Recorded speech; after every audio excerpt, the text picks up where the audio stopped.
Welcome to our podcast on addiction. I'm David. I'm Ben. I'm Dustin. I'm Kathleen. And I'm Evan. What is addiction? Addiction is an inability to stop consuming a chemical, drug, activity, or substance, even though it is causing mental and physical harm. Addictions are becoming more and more prevalent in today's society, and many addictions that people have are ones we don't necessarily think of as addictions. The 5 addictions we're going to focus on are drugs, alcohol, caffeine, sugar, and social media. In 2 segments, we will have a few experts weigh in on their expertise on the addiction.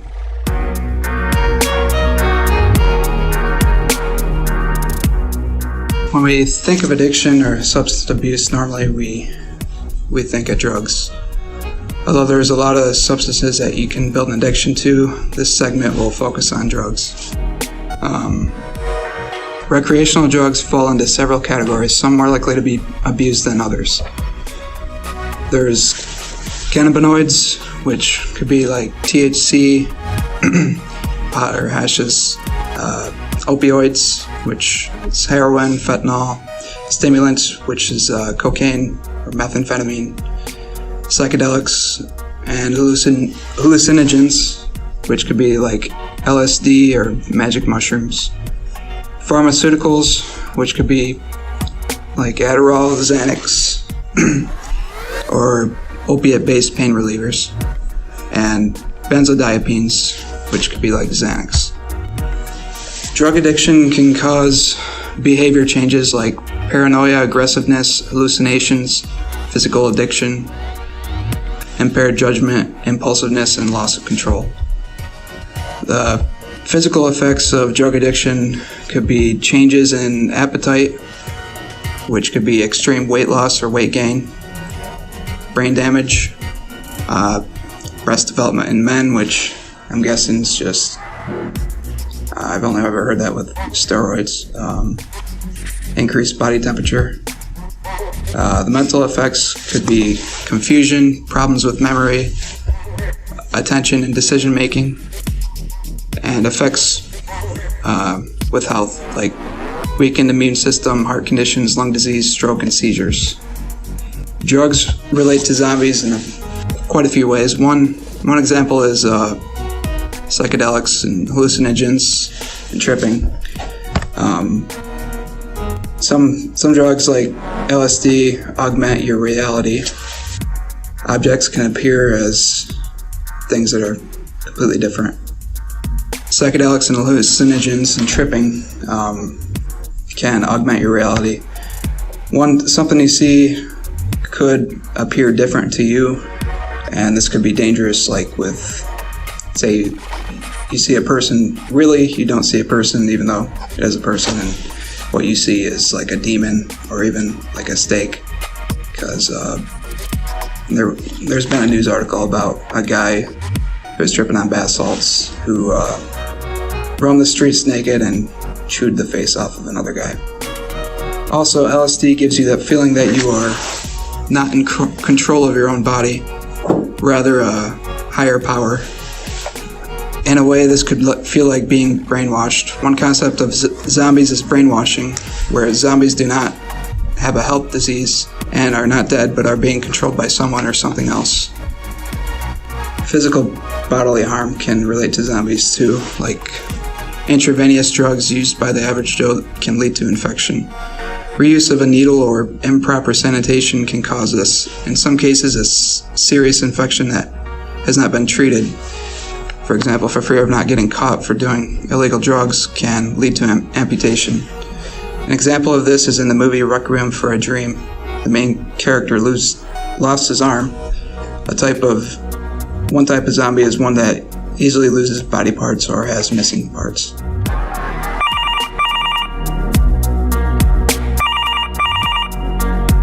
Substance use disorders are a class of psychiatric disorders that are diagnosed when individuals have some kind of a addiction to a substance, alcohol, opiates, amphetamines, etc.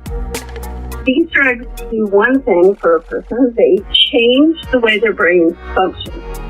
Depending on the drug, They may speed up the brain functions, or they may slow it down.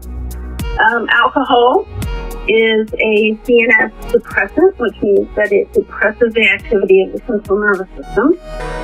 People will often, if they drink enough, end up in a coma in the worst case scenario. On the other hand, drugs like methamphetamine are CNS stimulants, which means that their brain will be quite more active than normal when they are on the drug.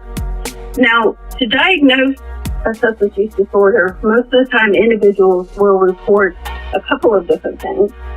One, their lives are inexorably altered because of their addiction to the drug. They tend to take the drug for longer than it's intended. They also have difficulty cutting down on their use of the drug. They also may develop tolerance for the drug, which means they have to take more than they originally did in order to get the same effect. And they also experience withdrawal symptoms. And in fact, for most people who develop an addiction, they begin perhaps just by sheer curiosity, wanting to appear cool or older, peer pressure. But as they continue to use the drug, they develop a lifestyle that is centered around the drug. And it's no longer about getting high or having those pleasurable effects anymore. But individuals will take the drug in order to avoid the withdrawal symptoms, or because it enables them to just feel normal. Their bodies and their brains become starved for the medication or the drug of addiction. And without it, they don't feel like they can feel normal at all.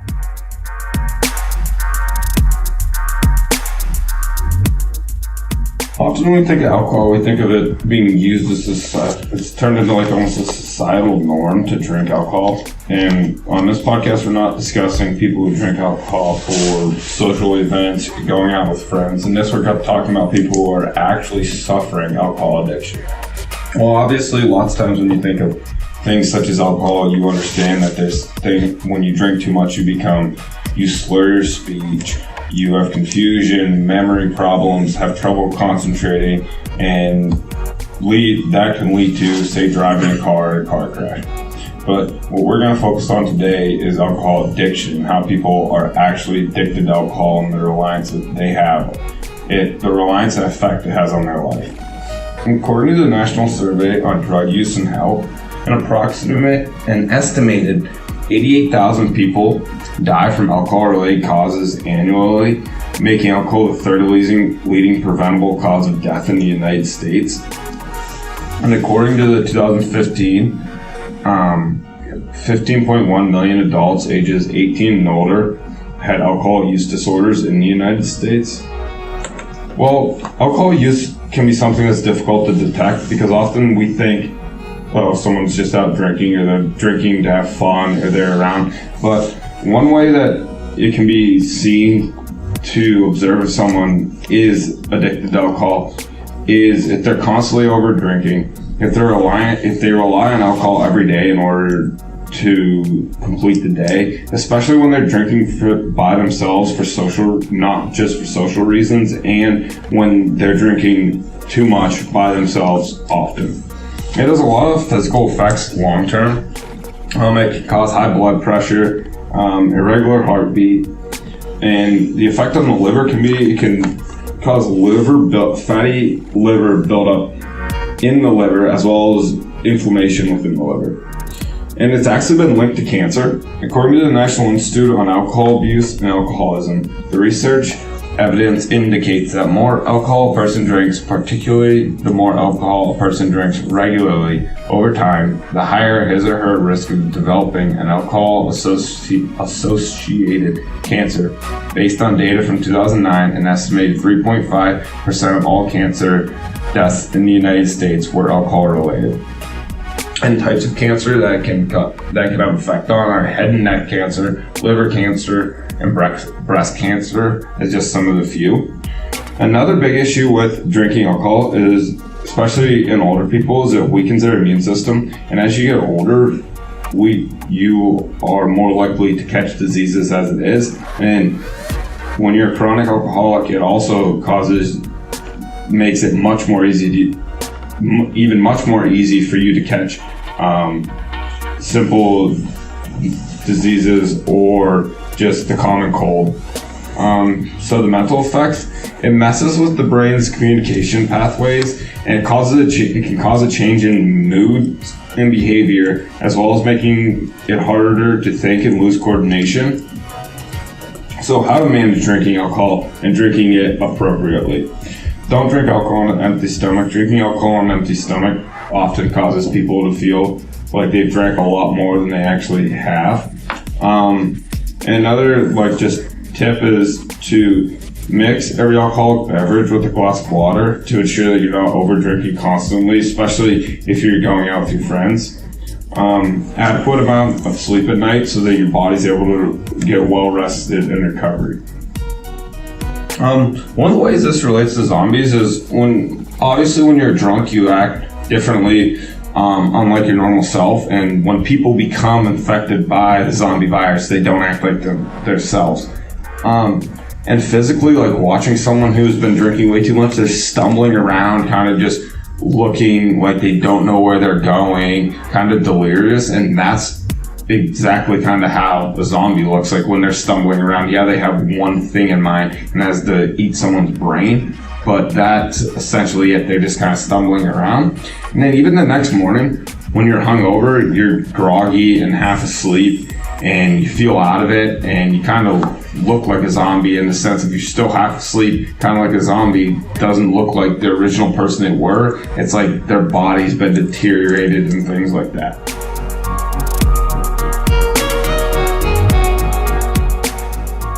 All right, so caffeine is a different type of addiction. Some people don't consider caffeine an addiction, but it is a drug, and it's an addiction in a way that you don't become addicted to the substance, but you become addicted to not going through withdrawals.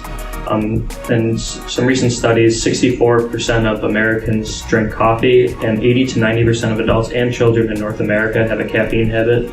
So caffeine can come from tea, soda, coffee, chocolate. So everybody has their niche and tries to find it.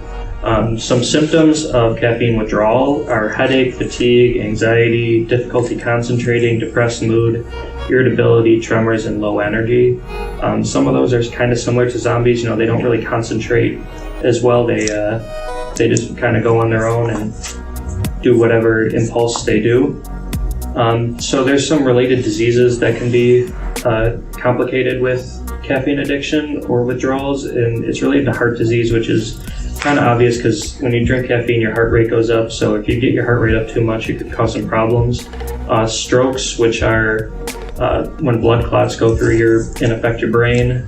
Type 2 diabetes, which comes from a sugar addiction, which a lot of people add sugar to coffee or tea. Depression, because you don't feel the same after you do it. And ADHD is another thing.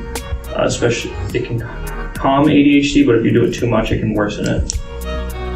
So, as it relates to zombies, there's a lot of physical aspects. If you go off the withdrawal syndrome, you're kind of sluggish and fatigued, and you don't really feel yourself. And caffeine is kind of like brains in that sense. It calms the craving that you have and alleviates the symptoms that you're having. According to Dr. Nora Balkow of the National Institute for Drug Abuse, the reality is that caffeine does not produce these compulsive patterns that you see with other drugs that lead to catastrophic consequences. So in that respect, caffeine is not an addiction in the same sense.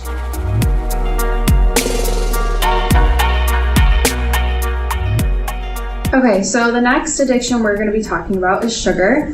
When we tend to think of the word addiction, we tend to only think about drugs or alcohol, but sugar has a huge impact on Americans, making it a harmful ingredient both physically and mentally. In today's society, sugar is unavoidable because it is found in many foods that people consume on a daily basis. And according to AddictionCenter.com, approximately 75% of Americans eat excess amounts of sugar, many of whom could be classified as having a sugar addiction. Because sugar is so common in foods today, we can eat it in excess quantities without really even thinking about it, which can lead to many problems. So, some warning signs for sugar addiction. This addiction is most likely to occur in individuals who have low moods, anxiety, and stress. One of the clearest signs of sugar addiction involves consumption of large amounts of food and drink that contain a lot of sugar. Another one can be eating constantly or eating to combat boredom. An emotional sign of sugar addiction is weight gain, which can lead to other issues like low self-esteem. To combat this, many individuals with sugar addiction consume more sugar. Sugar addiction has many effects, both mentally and physically. So some physical effects on the body are the saying everything in moderation can be applied to our consumption of sugar. Maybe not everything in moderation is okay, but when it comes to sugar, it is okay, because when we consume it in large portions or very frequently, it can be more harmful than when we eat it in less portions. Some short-term effects is the release of dopamine, which is the happiness or feel-good hormone, and some long-term effects are just health issues like diabetes and obesity. Mentally, sugar can have a huge effect.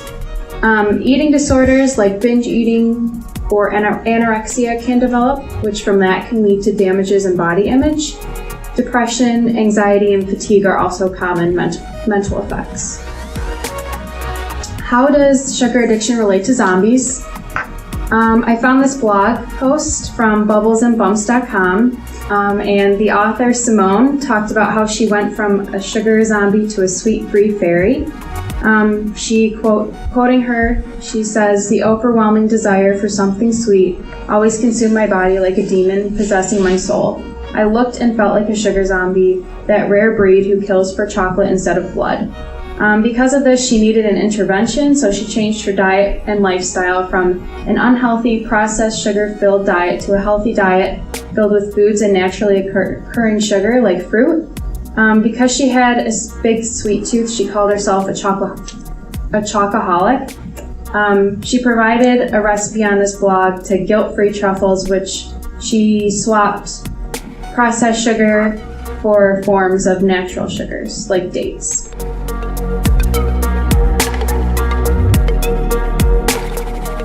And for the final addiction we'll be talking about, it will be social media and internet. I found this one to be pretty unique because compared to the others, it's relatively new. The internet's maybe 20 years old. Well, we've been doing all the other addictions for centuries now. So there hasn't been a ton of research, but there's certainly been plenty. There's plenty of research on both the mental and physical effects. For starters, there restructures the brain. According to Psychology Today, there are now multiple studies that demonstrate brain atrophy, and gray matter in individuals with internet or gaming addictions. What this means pretty much is that in the place in the brain where you plan, prioritize, and organize, and have impulse control feelings and actions. Because of gaming, you're basically stopping the growth in this area of your brain, so you can't make organized and impulse decisions anymore because of the gaming. Secondly, it affects your self-esteem and FOMO, which is fear of missing out.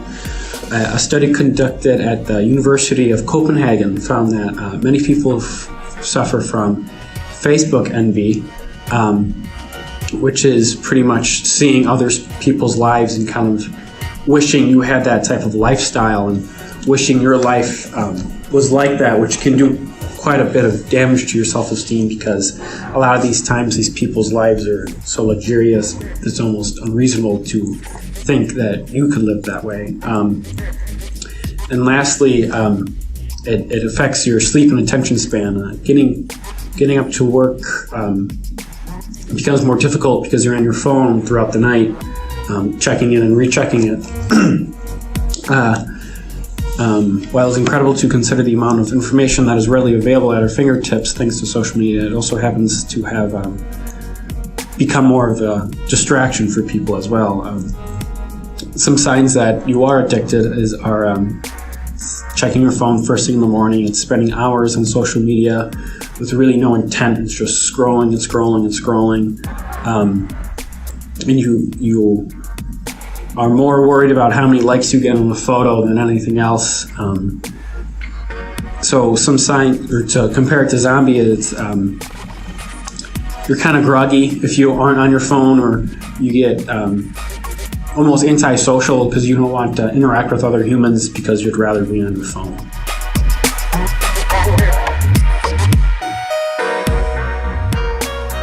Alright, so after listening to those, what do you guys think?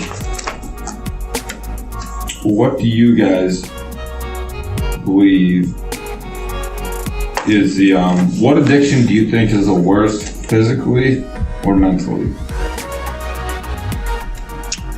I would say, I guess on the physical side, David was telling that story of the guy who was dripping up bath salts and said, eat another dude's face. I think can't get much worse than that, I think. So I feel like that would have to top it, at least for me. Yeah, I agree. I think drugs have such an effect, and there's so many out there, whereas a lot of them, such as like alcohol, it's just alcohol, whereas drugs, there's so many different drugs, that there's so many different types of addictions as well as levels, and people may rely on multiple drugs to get throughout a day, that I think that has to have the worst mentally and physical effect, because like physically, like people almost don't even behave normally physically if you're not on the drugs.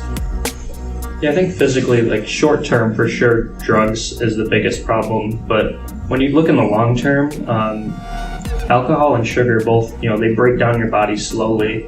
So it's kind of like a deterioration, like a zombie would have. After a couple of years, the zombie's going to look pretty rough if it's still alive. So in the short term, yeah, drugs definitely make you look like a zombie right away. But alcohol and sugar can become dangerous as you keep using them. Yeah, I would say a big one for mentally could be sugar, just because it could lead to other physical effects like eating disorders. But I think one of the biggest ones for physical effects would be drugs, like David was talking about with the bath salts and LSD. But I also think mentally it's really interesting looking at like the social media internet aspect of it, because like mentally you get so caught up in that in itself that like you don't even behave normally. Like people do look for likes, and they do certain things to get a Snapchat video or story up. Yep. And I think you could almost relate that to alcohol too. When people are out drinking with their friends, they do things that are harmful to themselves, so they can get a video of it. Yeah. So I do think it's interesting how, without you even knowing how much time you spend each day and your reliance on social media or just your phone, it takes up so much of your life, you're literally addicted to it. It's pretty unique and different from the other ones, because people are so fixated on their 15 minutes of fame that they would practically do anything, and people have gotten seriously hurt. And another part of it that I didn't really discuss is people are now, or teenagers I would say, are becoming more depressed because of social media, because they are, like I said earlier, Facebook envy. They see other people's lives and kind of wish they had that. So I don't know if that would be a long-term or short-term, but it's definitely has a very large effect on these teenagers especially. I think that's one addiction, social media, that we tend to forget about, unless we're talking about young people or millennials or teenagers. But I think that is a very important addiction we should be talking more about, because it does have a lot of mental and physical effects. Yeah, I mean, I don't know if you guys remember when Pokemon Go came out, but like people were walking on the highways, like they were just mindlessly walking through fields, walking through streets. Just people were getting hurt over that. It's a serious mental change when you get a phone. Like, when you first get your phone, you're addicted to it. So, lastly, what addiction do you guys feel is the most similar to that of being a zombie or zombieism? I'd probably say alcohol, actually. I think because when people are constantly intoxicated, they start to look very different. They get pale, it's their speech, they can't really walk straight. So in terms of appearance, I would probably have to say alcohol. I think you can also throw in drugs with that. Yeah. I think alcohol and drugs are probably the most important just because of the similar behavior, mental and physical effects. One thing that I think with drugs in particularly, you see stories of what people will do in order to get the money to get drugs, and it's incredible. They'll steal from their parents, they'll steal from whoever, they'll steal from their own kids, or not buy their kids food or clothes just because they need those drugs. And I think that almost in itself kind of relates to a zombie, because they'll do anything to eat a human frame. That's what they want to eat to live off of, and they'll do anything to do it, and that's their one goal in life. And I think becoming addicted to drugs, your one goal in life becomes obtaining those drugs and taking those drugs. Everything else is secondary to that. Yeah, kind of going off of what you said, Ben, the whole things with addiction is that the person has to be satisfied. So they'll do anything, they'll do any means to be satisfied, and I think that goes along with the zombies. Being a zombie, you'll do anything to eat a brain, to get those brains to eat. Thanks for listening to our podcast. I'm Ben. I'm David. I'm Dustin. I'm Kathleen. And I'm Evan.